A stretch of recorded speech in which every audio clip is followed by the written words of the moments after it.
అమ్మ ప్రేమ చాలా ఈజీగా దొరుకుతుంది అనుకుంటారు చాలా మంది, కానీ ఆ అమ్మ ప్రేమ ఒక గొప్పతనం. ఆ అమ్మ ప్రేమ ఎంత బలమైనదో చూడండి. అమ్మా అంటే ప్రేమ.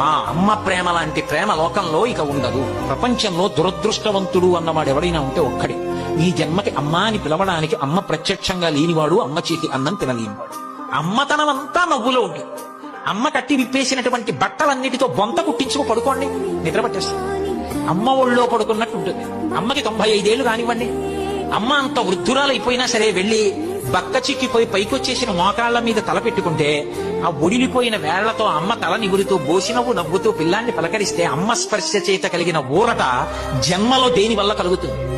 మీరు ఎప్పుడైతే మీ తల్లిదండ్రులను సుఖంగా ఉంచుకుంటారో ఈ పాప కర్మ అనేది తగ్గి ఈ పుణ్య కర్మ అనేది పెరుగుతూ ఉంటుంది. వాళ్ళు ఆరోగ్యంగా ఉన్నప్పుడే వాళ్ళకి కావాల్సిన మెమరీస్ అన్ని ఇచ్చేయండి. మీ అమ్మ సంతోషపడేలా తనకు ఒక చిన్న గిఫ్ట్ గానీ ఒక చిన్న సర్ప్రైజ్ గానీ ప్లాన్ చేసి ఇవ్వండి.